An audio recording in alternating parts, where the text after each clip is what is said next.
Stories of Futures Past presents 5 stories featuring Kid Inventors.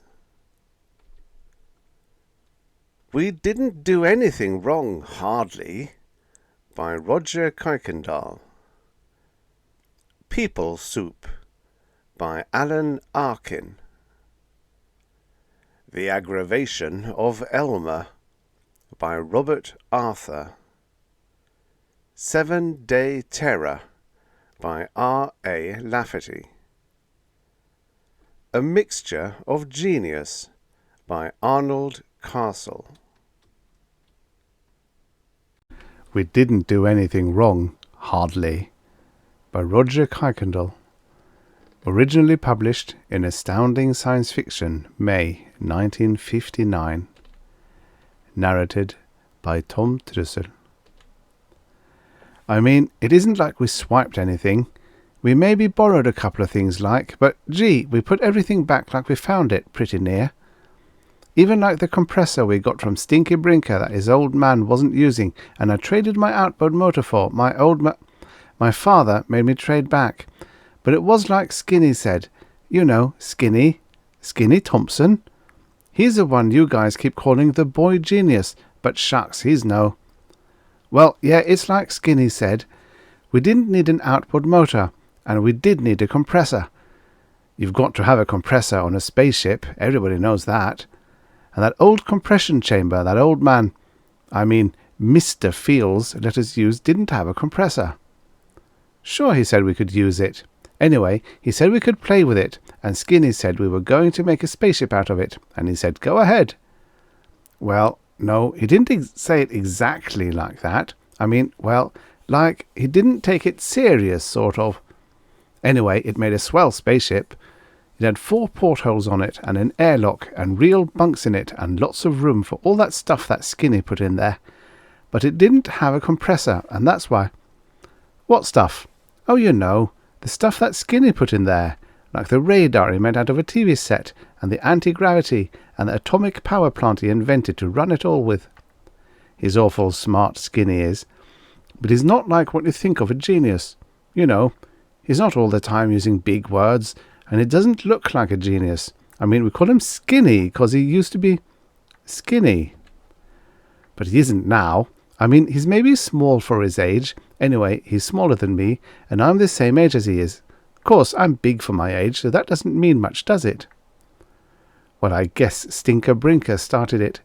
He's always riding Skinny about one thing or another, but Skinny never gets mad, and it's a good thing for Stinker too. I saw Skinny clean up on a bunch of 9th graders. Well, a couple of them anyway. They were saying... Well, I guess I won't tell you what they were saying. Anyway, Skinny used judo, I guess, because there wasn't much of a fight. Anyway, Stinker said something about how he was going to be a rocket pilot when he grew up, and I told him that Skinny had told me that there wouldn't be any rockets and that anti-gravity would be the thing as soon as it was invented. So Stinker said it never would be invented, and I said it would so, and he said it would not, and I said, well, if you're going to keep interrupting me, how can I...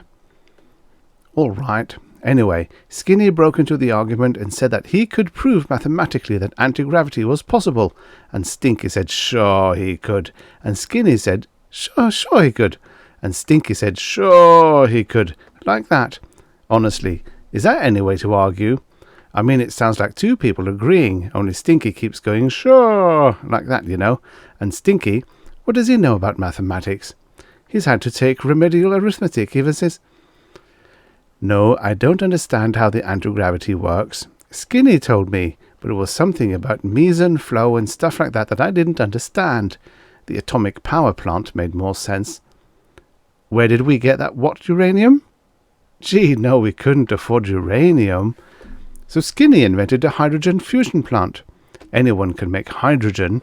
You just take zinc and sulfuric acid and... Deuterium? You mean like heavy hydrogen? No, Skinny said it would probably work better, but like I said, we couldn't afford anything fancy. As it was, Skinny had to pay $5 or $6 for that special square tubing in the anti-gravity, and the plastic space helmets we had cost us 98 cents each, and it cost $1.50 for the special tube that Skinny needed to make the TV set into a radar. You see, we didn't steal anything, really. It was mostly stuff that was just lying around, like the TV set was up in my attic, and the old refrigerator that Skinny used the parts to make the atomic power plant out from, and then a lot of the stuff we already had, like the skin diving suits we made into spacesuits, and the vacuum pump that Skinny had already, and the generator. Sure, we did a lot of skin diving, but that was last summer. That's how we knew about Old Man Brinker's compressor that Stinky said was his, and I traded my outboard motor for it and had to trade back. And that's how we knew about Mr. Fields' old compression chamber, and all like that. The rocket? Well, it works on the same principle as the atomic power plant, only it doesn't work except in a vacuum, hardly. Of course, you don't need much of a rocket when you have anti-gravity. Everyone knows that. Well, anyway, that's how we built the spaceship. And believe me, it wasn't easy. I mean, with Stinky all the time bothering us and laughing at us. And I had to do a lot of lawn mowing to get money for the square tubing for the anti-gravity and the special tube for the radar and my space helmet. Stinky called the space helmets kid stuff. He was always saying things like, say hello to the folks on Mars for me and bring back a bottle of Canal No. 5 and all like that. You know, of course, they did look like kid stuff, I guess. We bought them at the 5 and dime, and they were meant for kids. Of course, when Skinny got through with them, they worked fine. We tested them in the airlock of the compression chamber when we got the compressor in. They tested out pretty good for a half hour, then we tried them on in there. Well, it wasn't a complete vacuum, just 27 inches of mercury, but that was okay for a test. So anyway, we got ready to take off.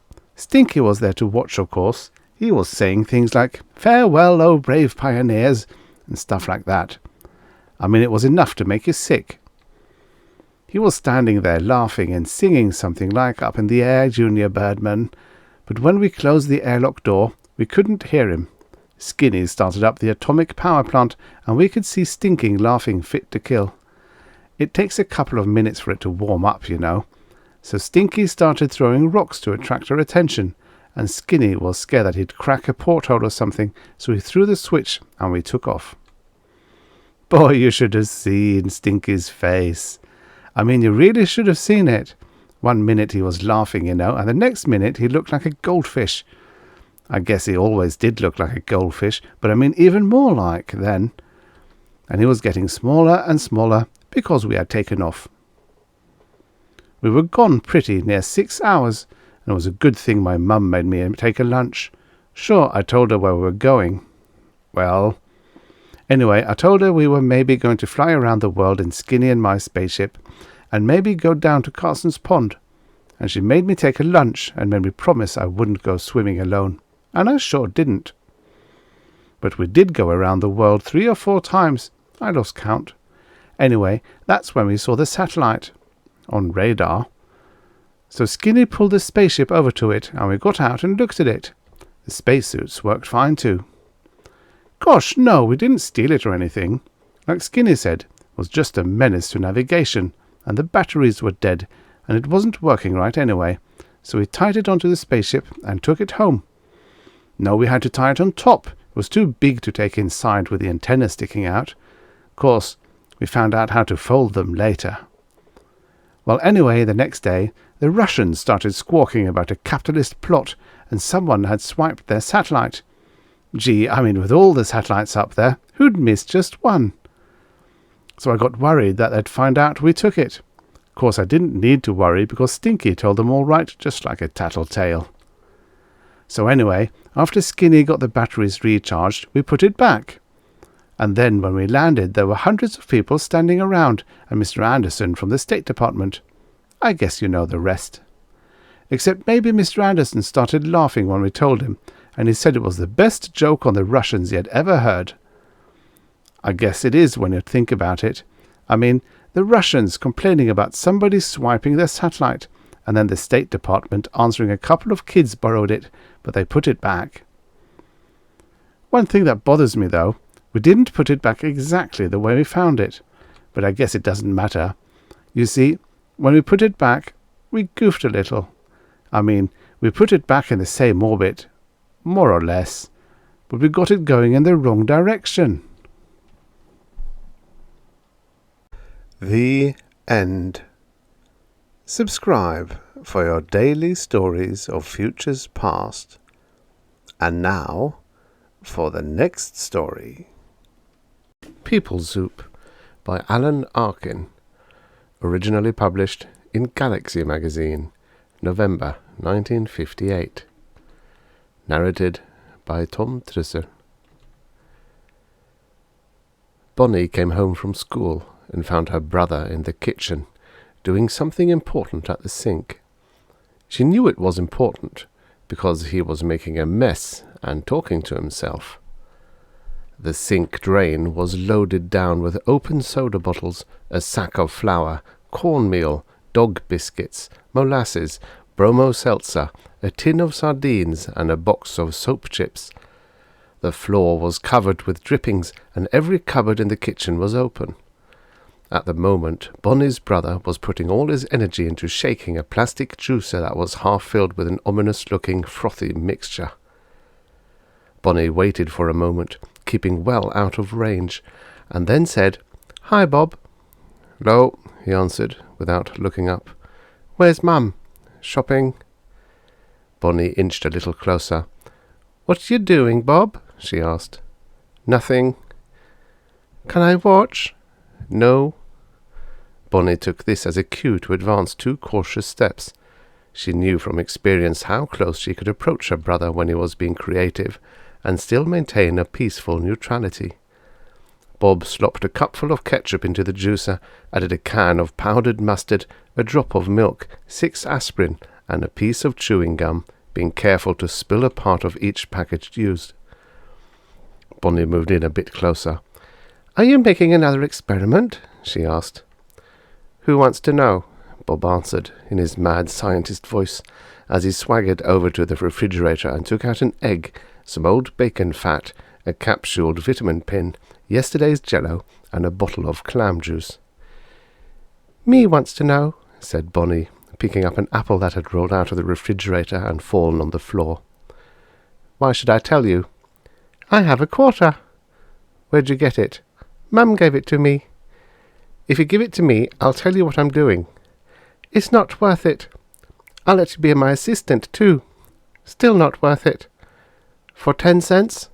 "Okay, 10 cents." She counted out the money to her brother and put on an apron. "What should I do now, Bob?" "Get the salt," Bob instructed. He poured sardine oil from the can into the juicer, being very careful not to let the sardines fall in. When he had squeezed the last drop of oil out of the can, he ate all the sardines and tossed the can into the sink. Bonnie went after the salt, and when she lifted out the box, she found a package containing 2 chocolate graham crackers.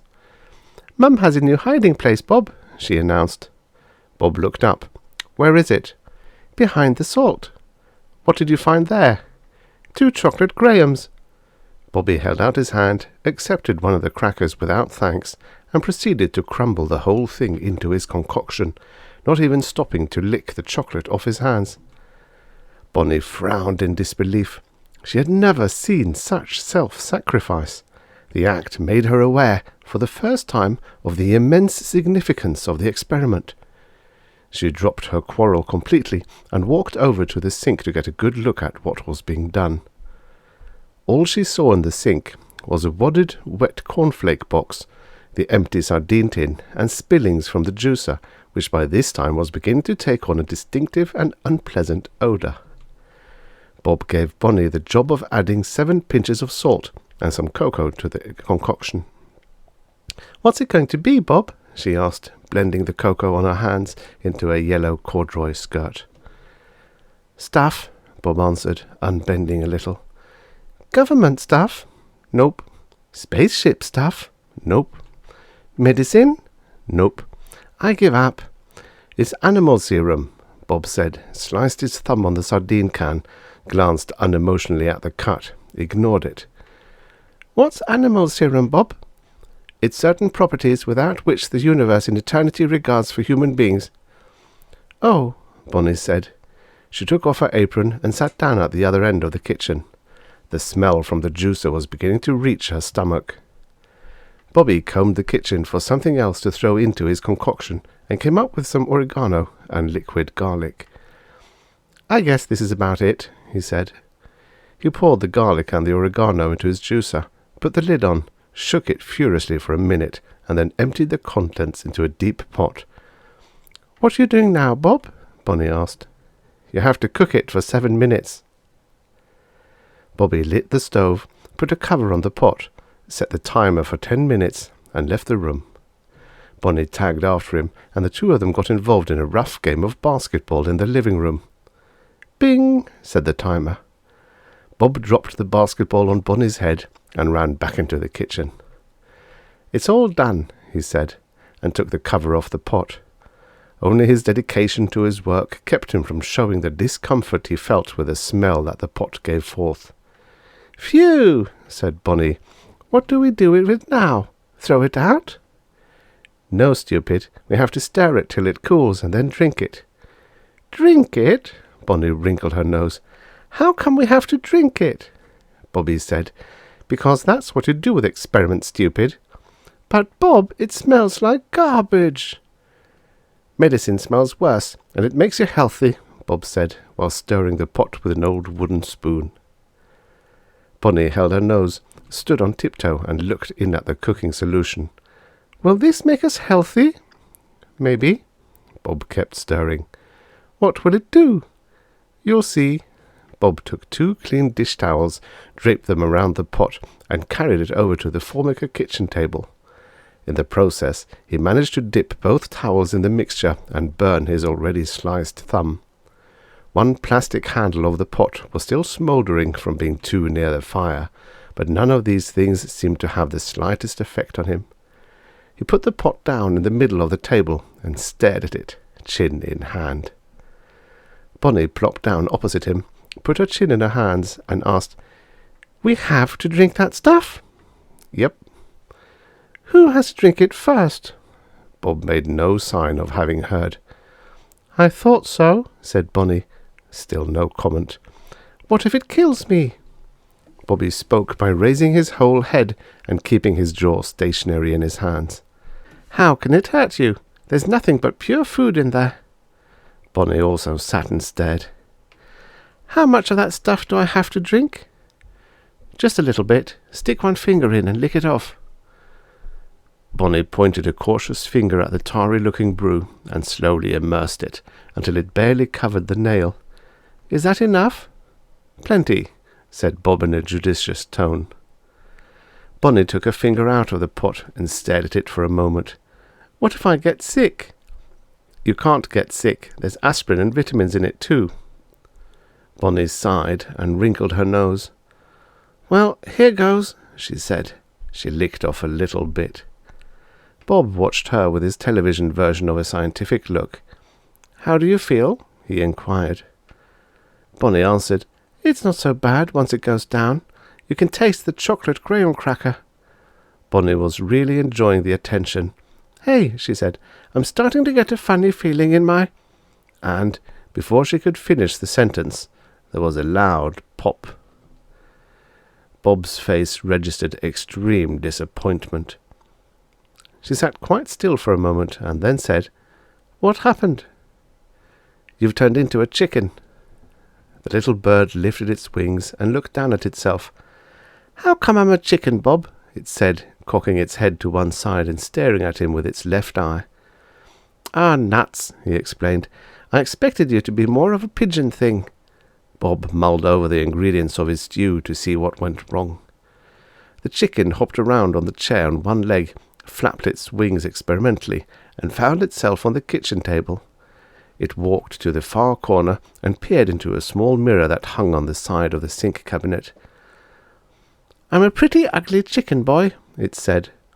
It inspected itself with its other eye and, finding no improvement, walked back to Bobby.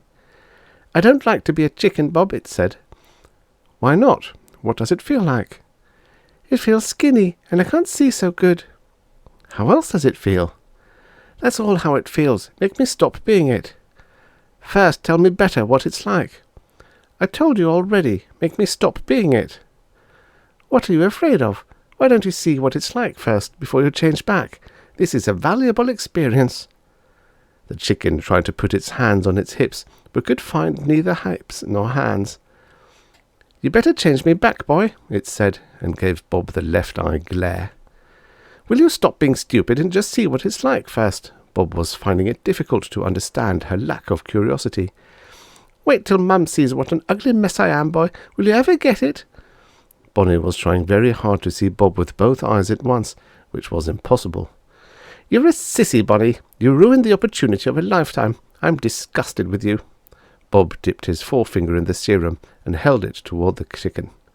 It pecked what it could from the finger and tilted its head back. In an instant the chicken was gone, and Bonnie was back. She climbed down from the table, wiped her eyes, and said, It's a good thing you fixed me, boy. Would you ever have got it? Ah, you're nothing but a sissy, Bob said, and licked off a whole fingerful of his formula. If I change into a horse, I won't let you ride me, and if I change into a leopard, I'll bite your head off. Once again, the loud pop was heard. Bonnie stood up, wide-eyed. Oh, Bob, she said, you're beautiful. What am I? Bob asked.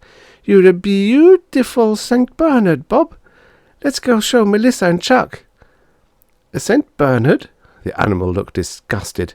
I don't want to be no dog. I want to be a leopard. But you're beautiful, Bob. Go look in the mirror. Nah. The dog paddled over to the table.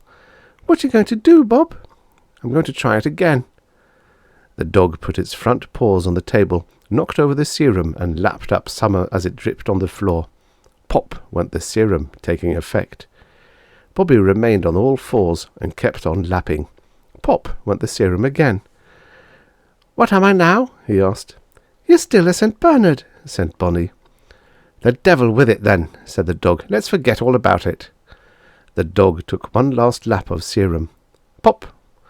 Bobby got up from the floor and dejectedly startled out the back of the door. Bonnie skipped after him. What'll we do now, Bob? She asked. We'll go down to Thrifty's and get some ice cream. They walked down the hill silently, Bobby brooding over not having been a leopard, and Bonnie wishing he had stayed a St. Bernard. As they approached the main street of the small town, Bonnie turned to her brother. You want to make some more of that stuff tomorrow? Not the same stuff, said Bob. What'll we make instead? I ain't decided yet. You want to make an atomic bomb? Maybe. Can we do it in the juicer? Sure, Bob said, only we'll have to get a couple of onions. The End. Subscribe for your daily stories of futures past. And now, for the next story. The Aggravation of Elmer by Robert Arthur. Originally published in Galaxy Science Fiction, May 1955. Narrated by Tom Trussel. It was the darndest traffic jam I'd ever seen in White Plains. For 2 blocks ahead of me, Main Street was gutter to gutter with stalled cars, trucks, and buses. If I hadn't been in such a hurry to get back to the shop, I might have paid more attention. I might have noticed nobody was leaning on his horn, or that at least a quarter of the drivers were out peering under their hoods. But at the time it didn't register. I gave the tie-up a passing glance and was turning up the side street toward Biltom Electronics. Biltom, get it? When I saw Marge threading her way to the curb. She was leading a small blonde girl of about 8, who clutched a child-size hat-box in her hand. Marge was hot and exasperated, but Small Fry was as cool and composed as a vanilla cone. I waited. Even flushed and dishevelled, Marge is a treat to look at. She is tall and slender, with brown eyes that match her hair, a smile that first crinkles around her eyes, then sneaks down and becomes a full-fledged grin. But I'm getting off the subject. Honestly, Bill, Marge said as she saw me. "The traffic nowadays. We've been tied up for 15 minutes. I finally decided to get off the bus and walk, even though it is about 100 in the shade." "Come along to the shop," I suggested. "The reception room is air-conditioned, and you can watch the world's first baseball game telecast in color. The Giants versus the Dodgers. Carl Erskine pitching." Marge brightened. "That'll be more fun than shopping, won't it, Doreen?" she asked, looking down at the kid. "Bill, this is Doreen. She lives across the street from me. Her mother's at the dentist, and I said I'd look after her for the day." "Hello, Doreen," I said. "What have you in the hat box? Doll clothes?" Doreen gave me a look of faint disgust. "No," she piped in a high treble. "An unhappy genie." "An unhappy?" I did a double take. "Oh, an unhappy genie. Maybe he's unhappy because you won't let him out, ha-ha." Even to myself I sounded idiotic. Doreen looked at me pityingly. "It's not a he, it's a thing. Elmer made it." I knew when I was losing, so I quit. I hurried Marge and Doreen along toward a little 2-story building. Once we got into the air-conditioned reception room, Marge sank down gratefully onto the settee, and I switched on the television set with a big 24-inch tube Tom had built.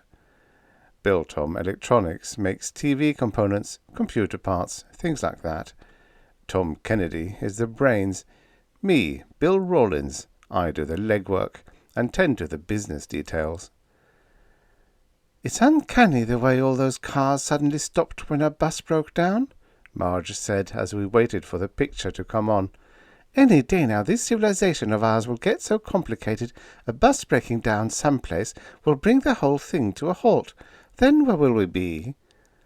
"Elmer says civilization is doomed," Doreen put in happily. The way she rolled the word out made me stare at her. Marge only nodded. "That's what Elmer says, all right," she agreed, a trifle grim. "Why does Elmer say civilization is doomed?" I asked Doreen. "Because it's getting hotter." The kid gave it to me straight. "All the ice at the North Pole is going to melt. The ocean is going to rise 200 feet. Then everybody who doesn't live on a hill is going to be drowned. That's what Elmer says, and Elmer isn't ever wrong." Doreen, they called her. Why not Cassandra? The stuff kids spout these days. I gave her a foolish grin. I wanted Marge to get the idea I was really a family man at heart. "That's very interesting, Doreen. Now look, there's the baseball game. Let's watch, shall we?" We weren't very late after all.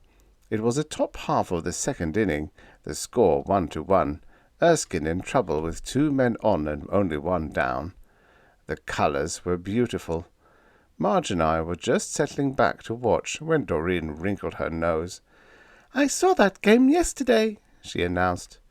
"You couldn't have, sweetheart," I told her, "because it's only being played today, the world's first ball game ever broadcast in colour." "There was a game on Elmer's TV," Doreen insisted. "The picture was bigger, and the colours prettier too." "Absolutely impossible." I was a little sore. I hate kids who tell fibs. There never was a game broadcast in colour before, and anyway, you won't find a colour tube this big any place outside of a laboratory. "But it's true, Bill." Marge looked at me wide-eyed. "Elmer only has a little 7-inch black and white set his uncle gave him, but he's rigged up some kind of lens in front of it, and it projects a big colour picture on a white screen." I saw that she was serious. My eyes bugged slightly.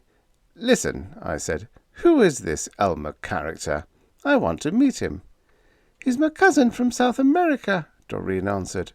"He thinks grown-ups are stupid." He turned to Marge. "I have to go to the bathroom," she said primly. "Through that door," Marge pointed. Doreen trotted out, clutching her hat box. "Elmer thinks grown-ups are stupid?" I howled. "Listen, how old is this character who says civilization is doomed and can convert a black and white broadcast into colour?"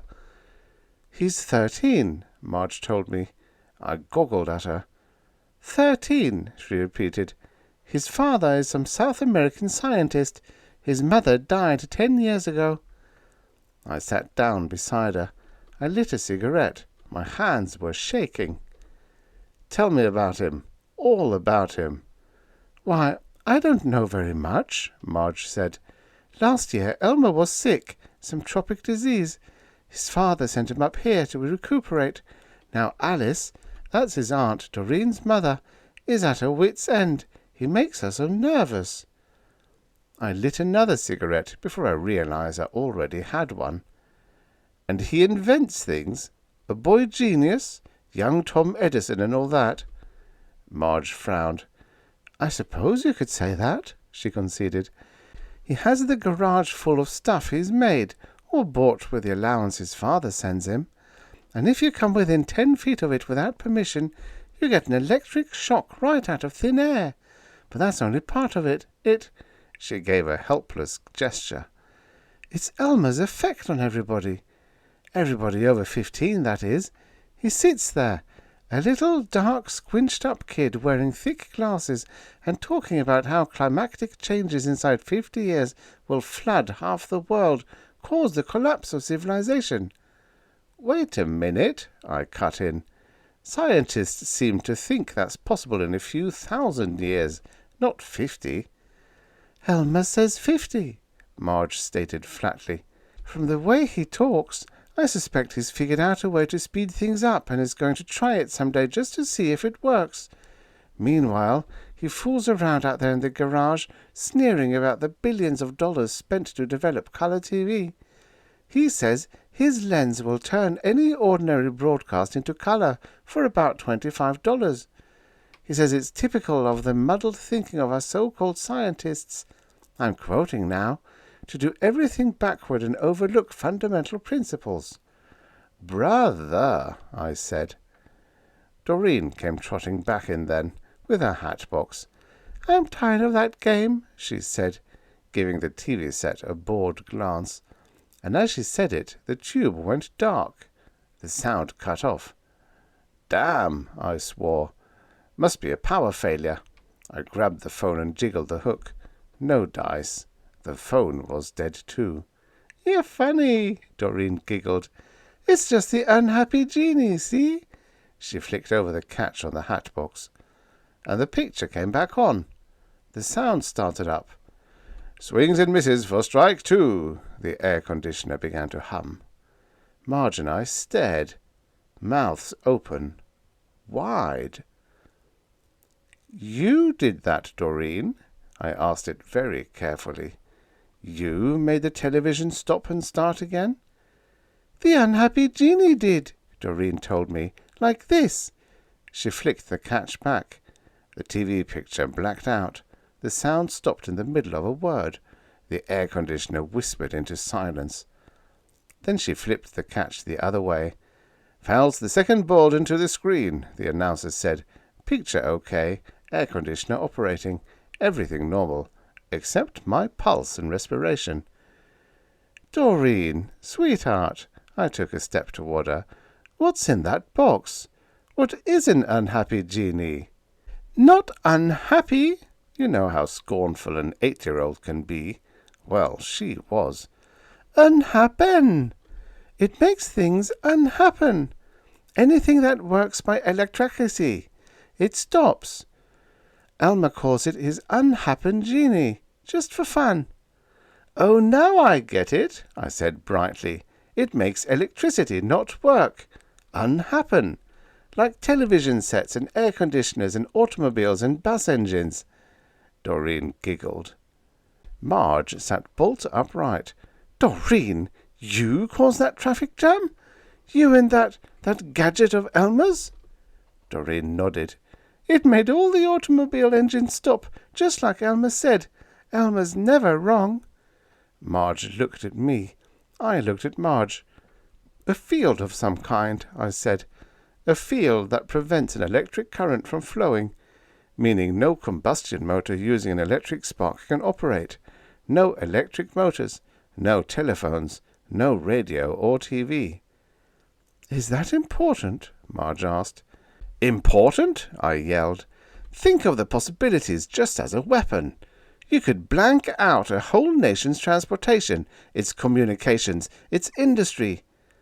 I got hold of myself. I smiled my best "I love children" smile. "Doreen," I said, "let me look at Elmer's unhappened genie." The kid clutched the box. "Elmer told me not to let anybody look at it. He said he'd statuefy me if I did. He said nobody would understand it anyway. He said he might show it to Mr. Einstein, but not anyone else." "That's Elmer, all right," Marge muttered. I found myself breathing hard. I edged toward Doreen and put my hand on the hatbox.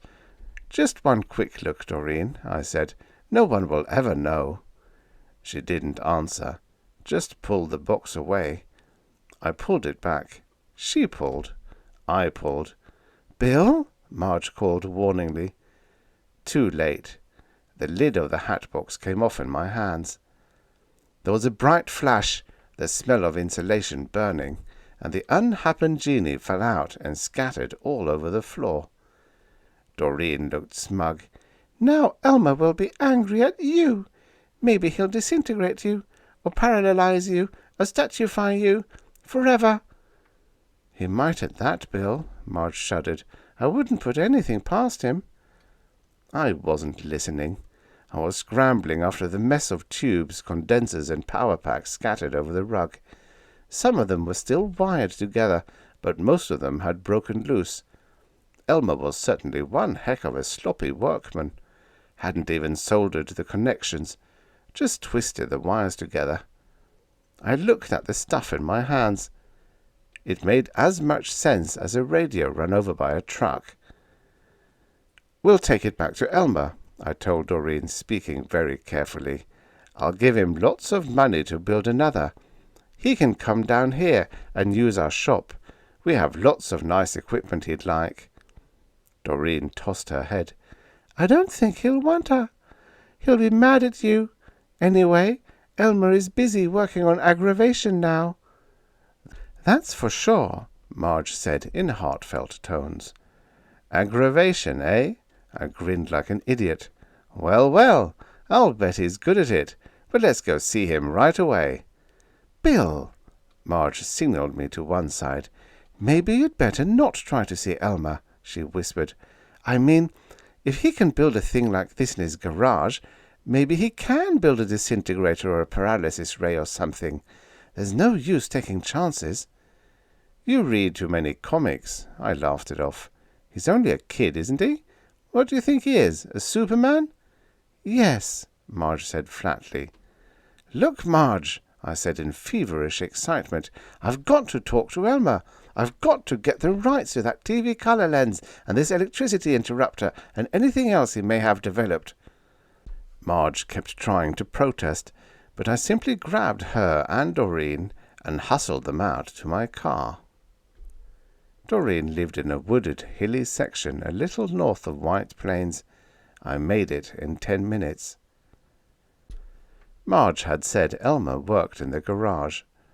I kept going up the driveway, swung sharp around the big house, and slammed on the brakes.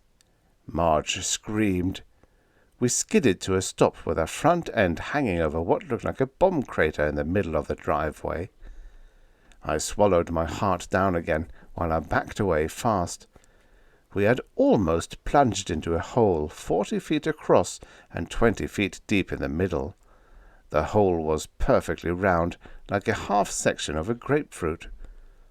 "What's this?" I asked. "Where's the garage?" "That's where the garage should be." Marge looked dazed. "But it's gone." I took another look at that hole scooped out with geometrical precision and turned to Doreen. "What did you say Elmer was working on?" She sobbed. Aggravation." She began to bawl in earnest. "Now he's gone. He's mad. He won't ever come back, I betcha." "That's a fact," I muttered. "He may not have been mad, but he certainly was aggravated. Marge, listen. This is a mystery. We've just got to let it stay a mystery. We don't know anything, understand? The cops will finally decide Elmer blew himself up, and we'll leave it at that. One thing I'm pretty sure about, he's not coming back." So that's how it was. Tom Kennedy keeps trying and trying to put Elmer's unhappened genie back together again, and every time he fails, he takes it out on me because I didn't get to Elmer sooner.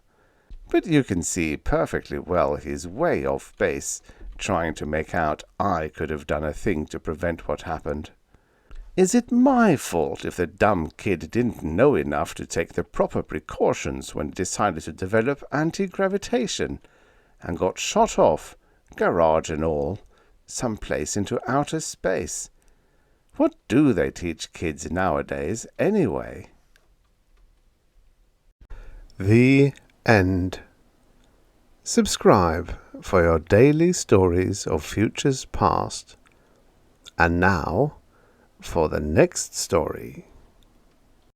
7-Day Terror by R.A. Lafferty, originally published in Worlds of If Science Fiction, March 1962. Narrated by Tom Trussel. "Is there anything you want to make disappear?" Clarence Willoughby asked his mother. "A sink full of dishes is all I can think of. How will you do it?" "I just built a disappearer. All you do is cut the other end out of a beer can. Then you take 2 pieces of red cardboard with peepholes in the middle and fit them in the ends. You look through the peepholes and blink. Whatever you look at will disappear." "Oh. But I don't know if I can make them come back. We'd better try it on something else. Dishes cost money." As always, Myra Willoughby had to admire the wisdom of her 9-year-old son. She would not have had such foresight herself. He always did. "You can try it on Blanche Manners' cat outside there. Nobody will care if it disappears except Blanche Manners." "All right." He put the disappearer to his eye and blinked. The cat disappeared from the sidewalk outside. His mother was interested. "I wonder how it works.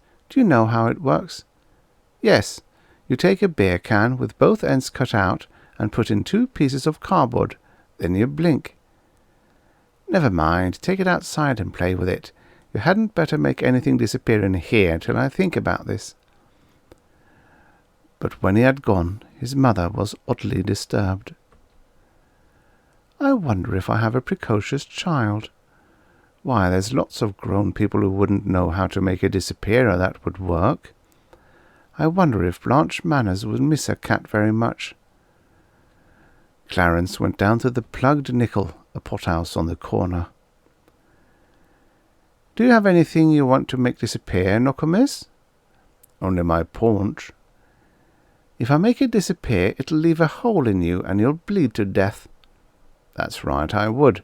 Why don't you try it on the fire plug outside?"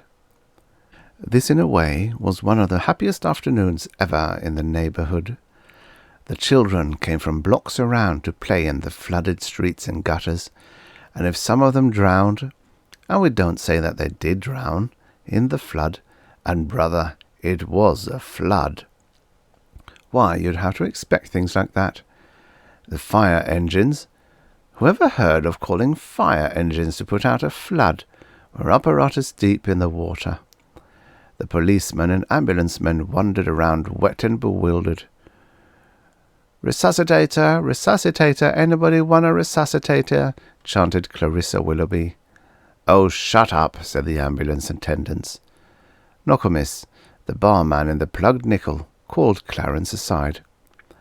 "I don't believe, just for the moment, I'll tell anyone what happened to that fire plug," he said. "I won't tell if you won't tell," said Clarence. Officer Comstock was suspicious. "There's only 7 possible explanations. One of the 7 Willoughby kids did it. I don't know how. It'd take a bulldozer to do it, and then there'd be something left of the plug. But however they did it, one of them did it." Officer Comstock had a talent for getting nearer the truth of dark matters. This is why he was walking a beat out here in the boondocks instead of sitting in a chair downtown. "Clarissa," said Officer Comstock in a voice like thunder. "Resuscitator, resuscitator, anybody want a resuscitator?" chanted Clarissa. "Do you know what happened to that fire plug?" asked Officer C. "I have an uncanny suspicion. As yet there is no more than that. When I am better informed, I will advise you." Clarissa was 8 years old, and much given to uncanny suspicions. "Clementine, Harold, Corinne, Jimmy, Cyril," he asked the 5 younger Willoughby children, "do you know what happened to the fire plug?" "There was a man around yesterday. I bet he took it," said Clementine. "I don't even remember a fire plug there. I think you're making a lot of fuss about nothing," said Harold. "City Hall's going to hear about this," said Corinne. "Pretty dommed sure," said Jimmy, "but I won't tell." "Cyril!" cried Officer Comstock in a terrible voice. Not a terrifying voice, a terrible voice. He felt terrible now. "Great green bananas," said Cyril. "I'm only 3 years old. I don't see how it's even my responsibility." "Clarence," said Officer Comstock. Clarence gulped. "Do you know where that fire plug went?" Clarence brightened.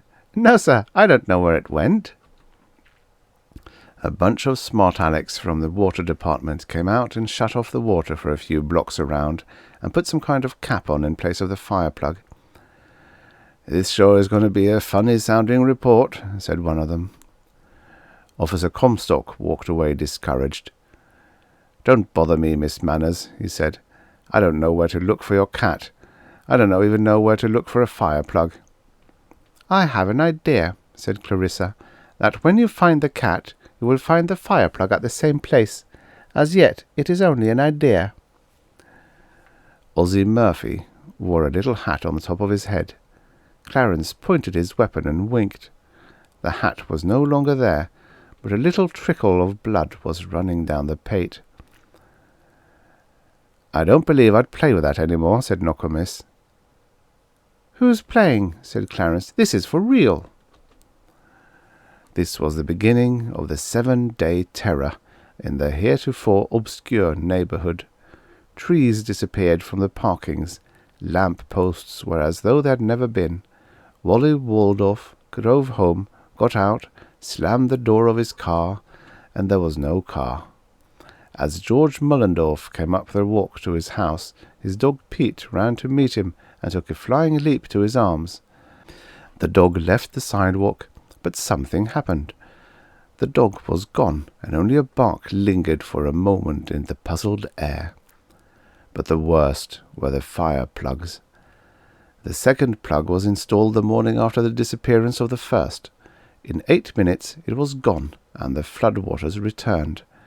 Another one was in by 12 o'clock. Within 3 minutes it had vanished. The next morning fire plug number 4 was installed. The water commissioner was there. The city engineer was there. The chief of police was there with a riot squad. The president of the Parent Teachers Association was there. The president of the university was there. The mayor was there. 3 gentlemen of the FBI, a newsreel photographer, eminent scientists, and a crowd of honest citizens. "Let's see it disappear now," said the city engineer. "Let's see it disappear now," said the police chief. "Let's see it It did, didn't it?" said one of the eminent scientists. And it was gone, and everyone was very wet. "At least I have the picture sequence of the year," said the photographer, but his camera and apparatus disappeared from the midst of them. "Shut off the water and cap it," said the commissioner, "and don't put it in another plug yet. That was the last plug in the warehouse." "This is too big for me," said the mayor. "I wonder that Tass doesn't have it yet." "Tass has it," said the little round man. "I am Tass."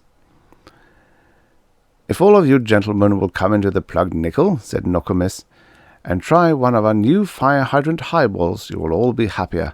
These are made of good corn whiskey, brown sugar, and hydrant water from this very gutter. You can be the first to drink them." Business was phenomenal at the Plugged Nickel, for it was in front of its very doors that the fire plugs disappeared in floods of gushing water. "I know a way we can get rich," said Clarissa several days later to her father, Tom Willoughby. "Everybody says they're going to sell their houses for nothing and move out of the neighbourhood. Go get a lot of money and buy them all. Then you can sell them again and get rich." "I wouldn't buy them for $1 each. 3 of them have disappeared already, and all the families but us have their furniture moved out in their front yards. There might be nothing but vacant lots in the morning." "Good, then buy the vacant lots, and you can be ready when the houses come back." "Come back? Are the houses going to come back? Do you know anything about this, young lady?" "I have a suspicion verging on a certainty. As of now, I can say no more." 3 eminent scientists were gathered in an untidy suite that looked as though it belonged to a drunken sultan. "This transcends the metaphysical. It impinges on the quantum continuum. In some way it obsoletes Boff," said Dr. Velikov Vonk. "The contingence on this intransigence is the most mystifying aspect," said Arpid Arkabaranan. "Yes," said Willie McGilly. "Who would have thought that you could do it with a beer can and 2 pieces of cardboard? When I was a boy I used an oatmeal box in red Crayola." "I do not always follow you," said Dr. Vonk. "I wish you would speak plainer." So far, no human had been injured or disappeared, except for a little blood on the pate of Ozzie Murphy, on the lobes of Conchita when her gaudy earrings disappeared from her very ears, a clipped finger or so when a house vanished as the front door knob was touched, a lost toe when a neighbourhood boy kicked at a can and the can was not, probably not more than a pint of blood, and 3 or 4 ounces of flesh altogether. Now, however, Mr. Buckle, the groceryman, disappeared before witnesses. This was serious. Some mean-looking investigators from downtown came out to the Willoughbys. The meanest-looking one was the mayor. In happier days he had not been a mean man, but the terror had now reigned for 7 days. "There have been ugly rumours," said one of the mean investigators, "that link certain events to this household. Do any of you know anything about them?" "I started most of them," said Clarissa, "but I didn't consider them ugly. Cryptic, rather. But if you want to get to the bottom of this, just ask me a question." "Did you make those things disappear?" asked the investigator. "That isn't the question," said Clarissa. "Do you know where they have gone?" asked the investigator. "That isn't the question either," said Clarissa. "Can you make them come back?" "Why, of course I can. Anybody can. Can't you?" "I cannot. If you can, please do so at once." "I need some stuff. Get me a gold watch and a hammer. Then go down to the drugstore and get me this list of chemicals, and I need a yard of black velvet and a pound of rock candy." "Shall we?" asked one of the investigators. "Yes," said the mayor. "It's our only hope. Get her anything she wants." And it was all assembled. "Why does she get all the attention?" asked Clarence. "I was the one that made all the things disappear. How does she know how to get them back?" "I knew it!" cried Clarissa with hate. "I knew he was the one that did it. He read in my diary how to make her disappear. If I was his mother, I'd whip him for reading his little sister's diary. That's what happens when things like that fall into irresponsible hands." She poised the hammer over the gold watch of the mayor on the floor. "I have to wait a few seconds. This can't be hurried. It'll be only a little while." The second hand swept around to the point where it was preordained for it before the world began. Clarissa suddenly brought down the hammer with all her force on the beautiful gold watch. "That's all," she said. "Your troubles are over. See, there is Blanche Manners' cat on the sidewalk just where she was 7 days ago."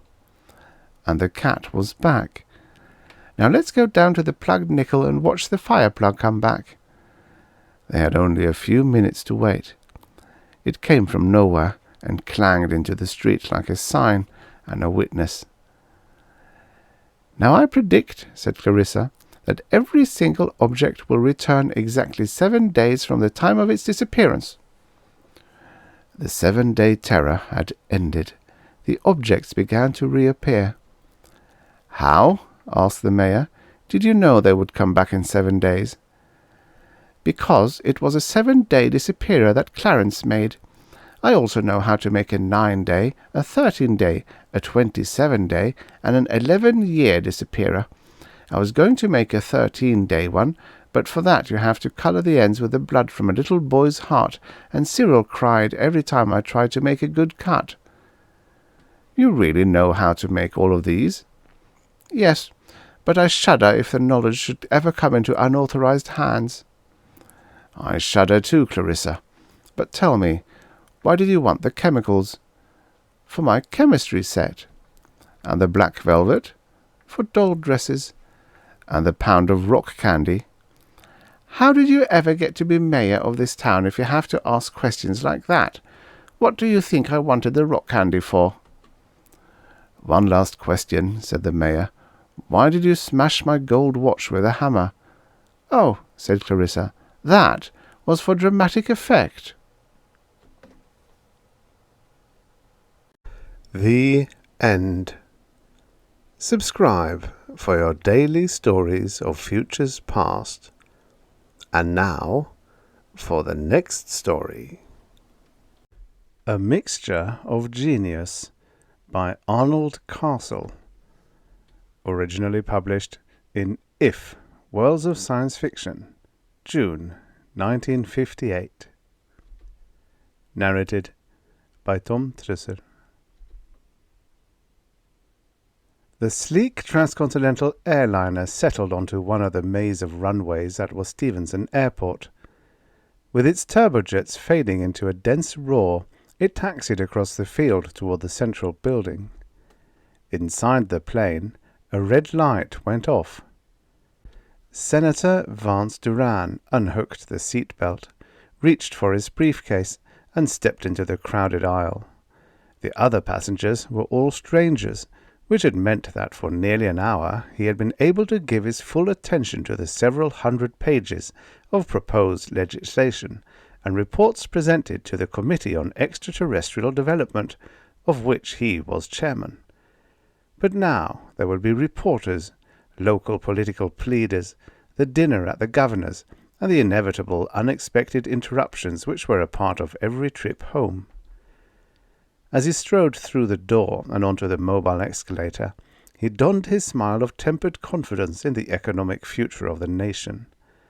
A television camera went into action at once, and newsmen formed a small circle at the bottom of the ramp. "That was a great little debate you put on with Ben Wickham last week," one of the reporters said. "You really tied him up." "You can thank Senator Wickham for arousing me," Duran answered, observing to himself that perhaps all of his efforts on the Hill did not go unnoticed in his home state, if most of them seemed to. "What do you think, Senator, of the FCC's modified ruling on the Integrated Lunar Relay Station plan?" another asked. "I haven't had time to get fully acquainted with it," the senator evaded, stepping onto the ground and out of the way of the ramp. "Say, Senator, what about the Mars Colony Project?" a third put in. "How come it's bogged down?" "No comment at present," the senator said, but he gave them an ambiguous little grimace which was meant to suggest a minor but sticky snarl behind the scenes. He hoped it would satisfy them for the moment. Making his escape as quickly as possible, he climbed onto the shuttle car already loaded down with the other passengers. Finding an empty seat, he folded himself into it and was immediately joined by someone else. "Well, Senator, how does it feel to be home?" his companion asked with sympathetic irony. Duran turned, grinned, and reached for the man's hand. "Great, Wayne," he answered, recognizing an old friend who had been of no small aid during his earlier years in politics. "Say, I'd ask you over for dinner if we weren't going to the governor's tonight. Molly would love to see you. Unfortunately, I'm leaving for Washington again in the morning." "Why doesn't Molly move to D.C. with you, Vance?" the journalist asked. Duran hesitated. "Maybe in a year or so, after the boys are out of high school. If I get the job again." The smile on the younger man's face was heartening. Don't play coy with me, Vance. You know you've got this state sewed up. Then came the slight frown of doubt. Just one thing, though. A lot of people are wondering why the hold-up on the colony project. You're bound to get a little of this criticism. What the hell's wrong, anyway? Can't you guess? Yeah, I can guess. There's only one possibility. Since the government scientists assure us they've ironed out all the technical wrinkles. But it's pretty hard to believe that out of the thousands of people who volunteer every week, not even a couple of hundred are acceptable. Durand considered his answer carefully before voicing it. Ever ask yourself who volunteers, Wayne? The journalist looked at him oddly, then nodded. The senator took an elevator directly to the helicopter landing on the roof of the building. It was several minutes before he had located the little runabout he had bought for his wife the previous Christmas. Jack Woodvale, the caretaker, gardener, and chauffeur, was just retrieving his suitcase from the baggage lift as the senator arrived. Waiting until Woodvale had secured the suitcase in the luggage compartment and climbed into the pilot's seat, Durand squeezed himself into the cabin. A minute or two later, the little craft was rising from the port, directed automatically into the appropriate channel, and guided off toward the city. "How things been going, Jack?" the senator asked. He felt good. Wayne's friendship and assurances had provided a needed boost. "Everything okay?" "I'd say so, sir," Woodvale told him. "Had a little trouble with the solar screen. The store sent a man out to fix it. It's all right now." The new power unit had been another of Molly's ideas, Durand recalled. The old crystal sulfide screen had been perfectly reliable, but Molly had thought it looked ugly up there on the roof. Molly's main faults, he decided, derived from her concern with the neighbours' opinions. "Oh, there was something else came up while I was on my way out to get you," Woodvale continued abruptly. "The state's attorney general called. Said it was important you contact him immediately." Durand sensed anger surging up as he remembered the times when, as district attorney, Sig Leffler had openly snubbed him. That, of course, had been back in the days when Durand had been a junior partner in one of the city's smaller law firms. He had not forgiven Leffler, nor had Leffler given him any reason to do so. Only the governor's backslapping mediation had allowed them to reach a politically stable relationship. The relationship did not involve Durand's compliance with the man's whims, however. "Get him on the phone, Jack," Durand said at last. "But just make one call. If he's not at his office, forget it." In less than a minute, Woodvale was turning around to say, "He's in, sir. Do you want to talk to him?" Durand grunted and lifted the phone from the clamp beside his seat. "Senator Durand speaking," he said. "Vance, this is Leffler," boomed a voice in considerable contrast to the senator's own mild tone. "Something pretty fantastic has happened.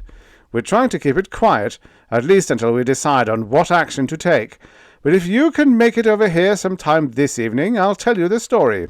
You're going to be in on it eventually, and I thought you'd prefer getting in on it early."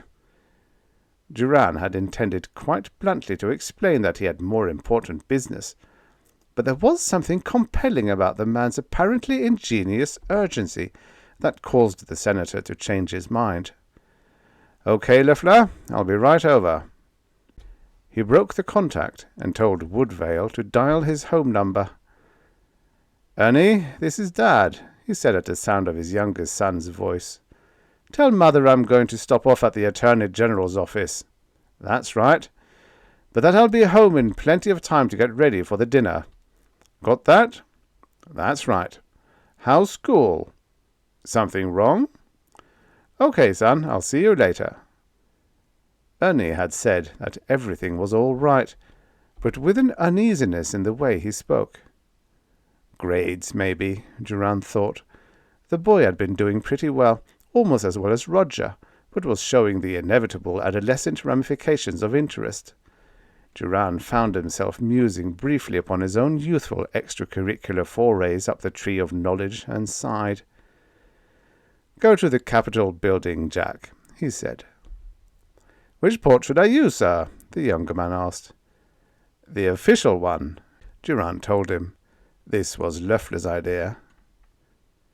The senator was surprised to find one of the Attorney General's harried-looking secretaries working late. She glanced up from her typewriter and gave him an equivocal smile of recognition. "He's expecting you, Mr. Senator," she said, nodding toward the inner office. "Go right in." Sigmund Loeffler was not alone, but the two other visitors were paled by the aura of importance which emanated from the large black-haired man behind the desk. He rose grandly at Durand's entrance, and without bothering to shake hands proceeded with introductions. "Fritz Ambly, Senator Vance Durand. Fritz," he explained, "is chairman of the State Youth Welfare Board." Durand took the thin hand which the other extended to him, and noted the concern on the man's slim, freckled face. His features were appropriately almost those of a child, but of a worried child. "And Bob Duff, Senator Durand," Loeffler went on. "Bob is head of our civil defense now." The second man was, in contrast, short and homely, but not without a touch of the other's anxiety. "Well, gentlemen, you're welcome to stay if you wish," the Attorney General told them. "I'll have to repeat all the facts to Senator Durand, of course." "I'd better be off," Ambly said. "Perhaps I'll see you at the governor's tonight?" "Not me, I'm afraid," Loeffler told him. "The DA and I have a little problem to work out together. I'll call you both tomorrow about the press release." "We can't wait too long," said Duff. "Rumours can be a lot worse than the truth, especially about something like this. In fact, I don't see the point in waiting at all." "Tomorrow, Bob, tomorrow," Loeffler promised. "Noon at the latest." His heavy smile faded as the two visitors closed the door behind them. With an unthrottled groan, he lowered himself into the chair and turned his dark gaze upon the senator. "They think they have troubles," he said. "And you think I have," Durand returned, seating himself. "I know you do. Unfortunately, I happen to share them to some extent." He paused to relight the stub of a cigar, then went on. "It's a crazy world we live in, Vance. Things change. Sometimes it's hard for us adults to keep up with it. The kids seem to, though." Durand tried to appear suavely bored with the other's musings, but in spite of himself he could sense his gaze becoming intently expectant. Whatever connection there might be between himself, Ambly, and Duff completely eluded him, and that elusive connection had aroused his curiosity. "Yeah, they keep up with things all right," Loeffler went on, "and sometimes they get some pretty big ideas." He halted, puffed thoughtfully, then barked. "Remember Mel Skinner's lodge, out on that island in Wakataoga Lake? Big Spanish-style place. Built it for that wife of his he brought back from Chile or somewhere." "Yes, I remember it. Molly and I spent a weekend there a couple of years ago." "Why?" the senator asked, realizing more than ever how much he disliked Sigmund Loeffler. "What are you getting at?" "Well, the next time you go you'd better take along some sleeping bags," said Loeffler, "because the house isn't there any more." "Okay," Durand said, strangely anxious. "Let's forget the riddles and get down to business. What happened to Mel Skinner's hacienda?" The Attorney General stared at his guest for a moment, before remarking harshly, "It got blown up." "A bomb, you mean?" Durand asked. "Oh, no, nothing so crude as that. This was a guided missile with a warhead." The senator was thinking fast now, but still the pattern eluded him. "Not an act of war, surely," he remarked. "More like an act of revolution," Loeffler told him, "because the agents behind it were kids. Kids from our state, our city. Kids from decent homes, educated families, bright kids, happy kids, kids with every opportunity. Kids who ought to know better." "Hold it, Loeffler," Duran interrupted, rising from the chair to place both hands on the edge of the desk. "Just one question. Was anyone killed or injured?" The other man hesitated melodramatically, then looked down at his cigar. "No, there was no one on the island. The place had been closed down for the winter. That's the only pleasant thing about it." Duran found it such unexpectedly good news that he was actually able to smile when he dropped back into the chair. "In other words, Loeffler, it was a prank." But the Attorney General seemed not to see it in precisely that light. "A prank, yes," he exploded. $100,000 prank. My God, Vance, don't you see what those boys did? They demonstrated the grossest lack of respect for private property. And what if they'd miscalculated? That rocket was fired from a distance of some 50 or 60 miles. It could have killed any number of people along its course had it fallen short. "Well, I'd admit it's not the sort of thing I'd like to see encouraged," said Duran. "Now give me the details. Who were they? Where did they get the rocket? What was the point of it, anyway?" Sigmund Loeffler opened a folder which lay on his desk and started sifting through its contents. He pulled out several memoranda and a list of names, closing the folder again. "There was a gang of 8, all in the 11th or 12th grades at Eisenhower High. 5 of them were members of the school rocket club. 3 of them had juvenile delinquency records, minor stuff mostly, like copter stunting and public disturbance. The youngest had won a couple of science awards for demonstrations in—" He glanced significantly at the senator. "The chemistry of explosives." Duran said nothing, but his sense of concern was growing. "Let's see," Loeffler went on. 2 of the boys were taking vocational courses. 1 had his own machine shop. In fact, then there was the electronics expert, Caesar Grasso's son. Know him?" The senator nodded. "He runs the high school TV station. Knows a lot about radio, I understand." "Oh, yes. There was also the lad who drew up the plans for the gadget. Pretty sharp at engineering design, they say."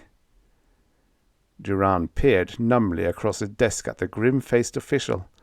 This was what he had been fearing all along. But despite his apprehension, he was not entirely ready for it. "That, I suppose," he said quietly, "was my son Roger." Loeffler nodded slowly. "That was your boy, Vance. Sorry I had to be the one to break it to you." "But where is he?" Duran asked.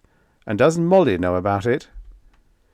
"She knows he's been detained, but not how serious the charges are." "Just how serious are the charges?" "I don't know yet," said Loeffler.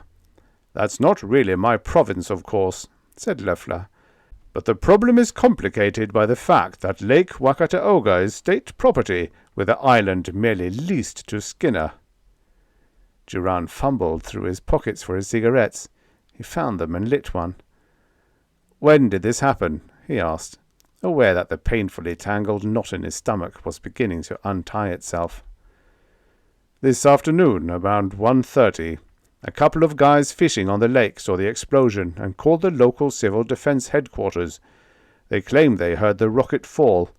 Damn near had a war scare till the pieces were found. They were easy enough to trace, and the kids gave themselves away by all 8 of them being AWOL from their 1 o'clock classes, especially since 5 of them were absent from a physics class. That was one class they never cut."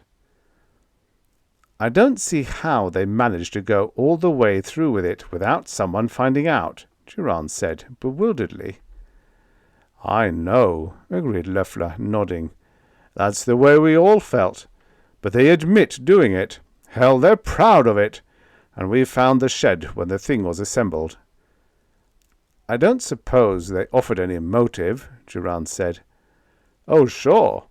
They claimed they'd been planning it ever since Skinner wouldn't let them land copters on the island. Pretty weak, huh? The senator made no response. Well, Vance, I guess you'll want to talk to the boy, Leffler concluded. I had him brought up here. Figured it would be best all round that way. I knew you had to get back to Washington tomorrow, and probably wouldn't have time to see him then. Shall I have him come in? When Durand hesitated, he added, Oh, I've got to duck out for a few minutes. Get some supper. Got a long evening ahead of me. Okay, Leffler, send him in. And, this was the hardest part, and I appreciate this. No trouble, Vance, the man said, rising and stepping around the desk. No more than we've got already. He removed a suit coat from a hanger and left the office with it under its arm. A moment later, the door opened again, and the senator saw the shaggy head of his older son peer into the room. The boy was the one who finally broke the silence which followed. Hi, Dad, he said, sauntering casually into the office. Guess you're pretty sore at me. Can't blame you. Durand remained seated, indicating a chair against one wall. He waited till his son had sat down. I'm a little dumbfounded, Rog, that's all. I suppose you had a good reason for it. Sure, old Skinflint Skinner wouldn't let us. Roger, the senator growled threateningly. He was not going to allow the interview to start off with a half-truth. Yeah, but that's state land, the boy persisted. He hadn't any right. Roger, I said a good reason. Okay, Dad, he sighed. No, we didn't have that kind of a reason. What it amounted to, Durand said, was that you wanted to do something spectacular like building a rocket and firing it at something. Only to be fun, it had to be illegal, if not immoral. And Melvin Skinner's place seemed like the least objectionable target. Isn't that about it? Yeah, I guess so. Only we had just about finished the rocket before we started wondering about a target. That was the trouble. Once we'd built it, we had to do something with it. How do you think that's going to sound in court? I don't know, Dad. You're the lawyer. Durand cringed, but tried not to show it. Roger, he said slowly, flippancy is the easiest defense and the least effective. I hope you won't feel you have to resort to it too often. The boy said nothing.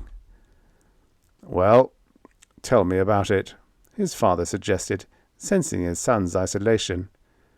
About what? The rocket. Wouldn't a jet have been easier to make? A rocket was cheaper. The source of the money required for the project was something Durand had overlooked. However, it was, he realized, one best postponed for the present. The important thing now was to regain his son's confidence. Did you design it? Yeah, well, I drew it up. Nothing very original about it, but it was a good little machine. Durand noticed the boy's restless squirming, saw him perfunctorily place a hand to the baggy pocket of his jacket and quickly withdraw it, then arrived at a decision. Reaching into his own coat, Durand took out the pack of cigarettes, extending it to his son. Care for a cigarette? He asked. The youth looked at him doubtfully for an instant. Then he smiled his first smile that evening. Thanks, Dad, he responded, taking one and lighting it self-consciously. He added, You've been out of town so much, I didn't think you knew I'd started. I know, Rog, the man said, aware of a rising flood of self-condemnation. Go on, son, about the rocket. What kind of fuel did you use? Oh, nothing special. It had a liquid bipropellant motor. We used ethanol and liquid oxygen. Pretty old-fashioned. But we didn't know how to get hold of the fancier stuff and didn't have any way of synthesizing it. Then, at the last minute, we found that one of the valves feeding into the nozzle was clogged up, That's why we were late to class." "Couldn't that have been dangerous?" Duran asked, and realized at once that he had said the wrong thing. The boy merely shrugged. "Well, it must have been a pretty good machine if it flew 60 miles and hit its target," Duran went on. "Oh, we had it radio-controlled, with a midget TV transmitter mounted on it. Grasso took care of that. He did a terrific job. Of course, it was pretty expensive." He glanced at his father tentatively for a moment, then bent his gaze to the cigarette. "I don't have my car anymore, but I guess I won't be needing it now." There was a cautious knock on the door. "Listen, Rog," Duran began. "I'll try to get to see you tomorrow before I leave. Remember that your mother and I are both on your side, without qualification. You've done a pretty terrible thing, of course, but I have to admit, at the same time, that I'm really rather proud of you. Does that make sense?" "Sure," said Roger huskily. "I guess so." The flight home was a quiet one. Duran found himself with many thoughts to think, not the least of which was what his wife's reaction would be. The difficulty lay in the fact that their married life had been too easy, too free of tragedy, to enable him to foresee her response. But life would not be quite the same now, even if Roger escaped the more concrete forms of punishment. And perhaps it would be the most difficult for Ernest, who would forever be expected either to live up to, or down to, his older brother's reputation. When all poor Ernest seemed to want these days was to play the saxophone. And then there was his own political future to consider. This would certainly not help it. But perhaps the affair would be forgotten in the next 3 years. After all, it might have been far worse. It might have happened in a campaign year. This way, he still had a fighting chance. 3 sessions with a good record might overbalance the loss in public confidence this would occur. And then he thought of the Mars colony mess and winced. Telling his wife about the matter was not nearly so difficult as the senator had feared. She had been ready for news of a crime of passion, or at least of armed robbery. What her husband had to relate stunned her at first, but once she had ridden out the shock, she recovered quickly. "You don't have to go tonight, Molly," Duran told her. "You think it might look better if I didn't?" she asked gently. "That wasn't what I was getting at," he said. He thought it over for a moment, then added, "No, I don't. In fact, I think it would look better if we both went to the governor's. Roger is not a juvenile delinquent. That, I believe, is understood. If we must accept some of the responsibility for what he did today, then let's do so gracefully. Were you to stay home tonight, it might appear to some that you have reason to be ashamed of the business, which you don't." "It might also look as if I were afraid that Ernest might do something similar, as if I felt I had to watch him," she said. "Oh, people can be so ridiculous. Why wasn't Millie Gorton's boy in on it?" Duran smiled at the idea of the governor's tubby, obtuse son involved in the construction of anything more demanding than a paper glider. The governor's mansion, a century-old edifice typifying the moribund tendency to confuse dignity with discomfort, was teeming with professional and political personages when the Durans arrived. The dinner went off routinely, with no overt references made to the missile matter. However, the senator noticed that no one inquired into the health and happiness of his 2 sons, so that he presumed word had got around. It was not until after dinner, when he had seated himself alone in a corner of the luxurious old living room, a B&B in one hand and a cigar in the other, that his host approached him. "Evening, Vance? Sure glad you could make it," exclaimed the familiarly jovial voice of Governor Will Gorton. Duran sat down his drink and took the governor's plump hand, shaking it vigorously. Then the senator observed the intense youngish face of Fritz Ambley, who had followed the governor. "Guess you know Fritz," Gorton went on, seating himself next to Duran. "Says he met you at Sieg's office this afternoon." "That's right," Duran said. "Good to see you again, Ambly."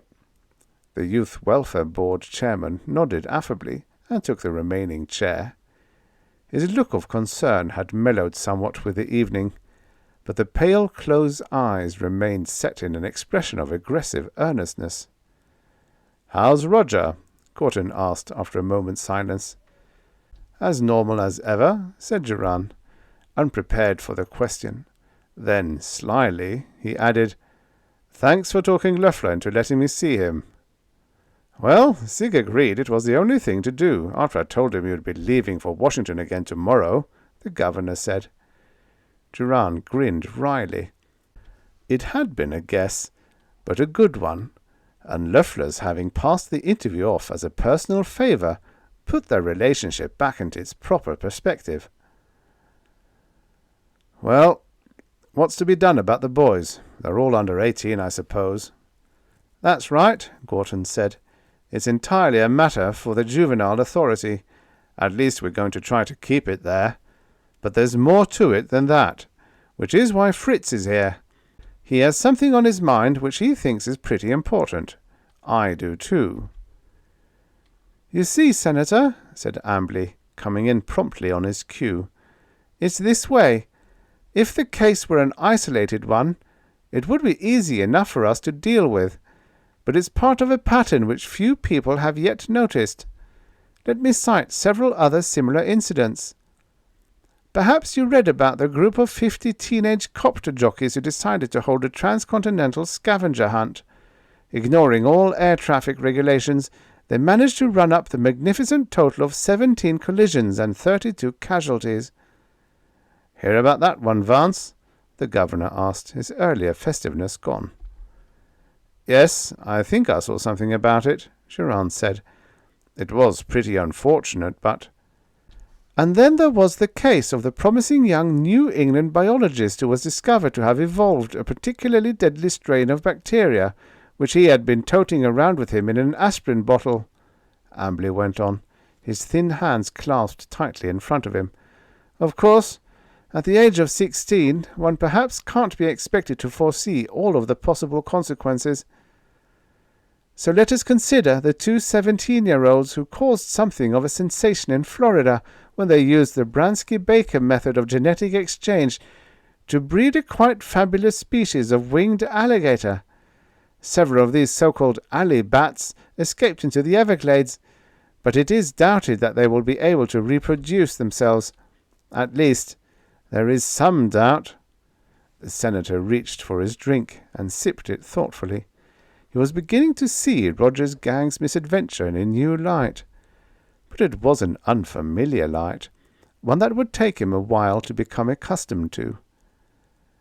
"Perhaps the most startling case of all," Ambly went on, "concerns the Nuclear Fission Society of Urania, Nevada. It is not a well-publicized fact that this quasi-academic group of adolescent physicists was exposed in the act of assembling an elementary but workable atomic bomb. Many of the elders in this fast-growing little community are engaged, as you no doubt know, in atomic development of some sort or another. It seemed that this interest had trickled down to their offspring, who showed an impressive amount of ingenuity in getting the necessary materials. Fortunately, one youngster asked his father entirely too many questions concerning the actual fabrication of fission weapons. The man investigated and—" "Now, wait a minute," Duran interrupted, wondering momentarily if the whole tale might not have been a hoax. "How much of this am I really expected to believe?" "It's all fact, Vance," Governor Gorton responded solemnly. "Fritz has a couple of scrapbooks I'd like you to look at some time. Each case is pretty well authenticated, but the important thing is the pattern. It's really sort of frightening in a way." "Many similar incidents have no doubt occurred of which I have no record," said Ambly. "I'd estimate that 90% of such cases are suppressed, either in the interest of national security or because the children's parents are sufficiently influential to have the story squelched." Just as we'd have sat on this one, added Gorton, if the dang thing hadn't actually been shot off. Durand smiled inwardly at the picture evoked by the governor's metaphor. However, he had to admit that the press would in all probability not have learned about the rocket at all had it been discovered prior to being launched. Still, he remarked, it's odd that the papers haven't shown more of an interest in it.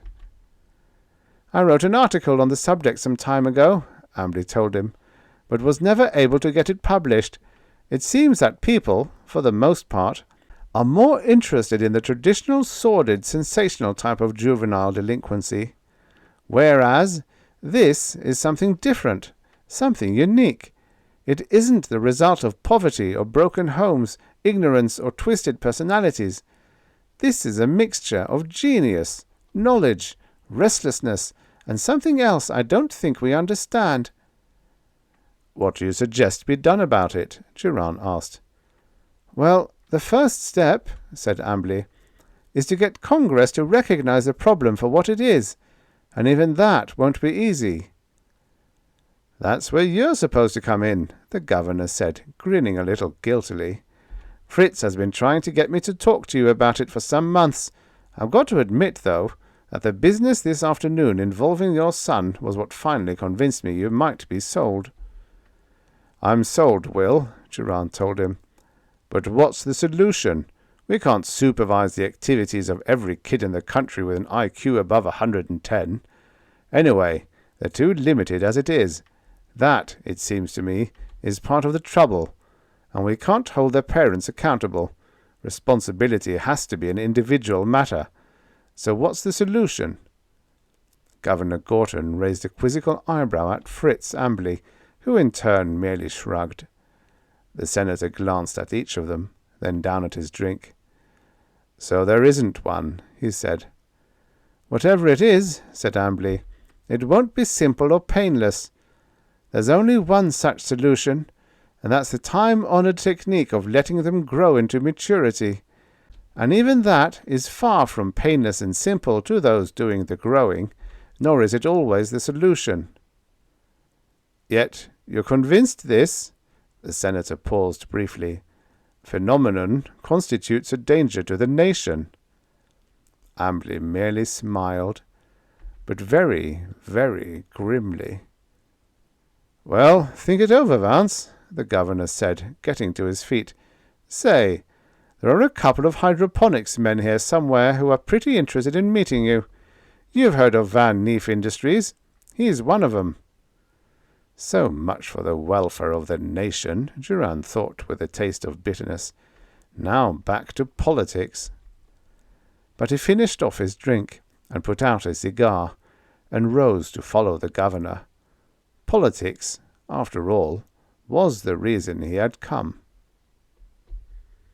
It was 2 a.m. before Senator Vance Durand wearily dropped into bed, but he found no rest in sleep that night, for in his dreams he seems to see a youngster walking, now through a forest, now through a city, now through an autumn countryside, and in the boy's hand was a tightly capped bottle, and the expression on his face was an enigma. Early the next morning, Jack Woodvale parked the helicopter in a lot back of the city youth detention home. 5 minutes later, the senator was again talking to his oldest son. I have to get back to Washington this morning, Roger, he said. I've scheduled a committee meeting for 10:30. I suppose I could call it off, but we've got to do something about the Mars Colony project before public apathy forces us to drop the whole thing. You understand, don't you? Sure, the boy said with apparent indifference. Maybe you should have let me volunteer. You'd have solved 2 problems at the same time. Now, Roger, Durand began, but he stopped, suddenly alert. Son, you weren't ever serious about that, were you? I mean all that talk I used to hear about your wanting to go to one of the planets. I don't know, Dad. Please, Roger, you've got to be honest with me. I want to know exactly how you feel about it. I know you've tried before, and I refuse to take you seriously. I realize that. But now tell me the truth." And the curious thing was, he realized, that he wanted to hear from his son what he feared most to hear. "Well, sure, I wanted to go," his son said. "I kept telling you, didn't I? Of course, I wouldn't want to go unless some of the gang were going too." "You really think that you'd be willing to leave Earth, your home, your family?" Duran hesitated angrily, knowing it was the wrong approach. He waited a moment, then began again. "I'm not condemning you for it, Roger. I just find it hard to believe, and I have to be sure you know what you'll be sacrificing." "I think I do, Dad," Roger said. "But you've got to make a break sometime. I guess there'd be some girls going along, wouldn't there?" Duran grinned numbly. "I guess there would, son," he said. The senator watched the land of his home state sink rapidly into the morning haze as the jetliner soared upward. It was a sight he had seen often, but never with the sense of challenge he experienced now. For every moment brought him closer to what beyond all doubt would be the toughest fight of his political career. But he felt that he had logic on his side, though sentiment would very probably be against him. He sat back, lit a cigarette, and considered the irony of the situation. When legislation had been passed authorizing the Department of Extraterrestrial Development to start the colony project, a list of criteria had been drawn up for the would-be settler. It had meticulously specified the requirements of health, intelligence, and adaptability, and most rigidly adhered to of all had been the provision that the applicant be over the age of 25, for, above all, it was assumed a colonist must be mature. And in that assumption, Duran concluded, had been hidden the fallacy which had made a fiasco of the project. For was not maturity largely a matter of finding an acceptable place for oneself in the scheme of things? Was not maturity essentially a realistic but wholly irrevocable resignation? If so, it had been inevitable that those who came to volunteer would, for the most part, be the misfits and the malcontents, men who hoped to escape the imagined or to find the imaginary. The mature, the resigned, had assuredly inherited the earth. Only the young could seek the stars. The end. Subscribe for your daily stories of futures past. If you like this sort of human-read narration, please consider becoming a member of the channel.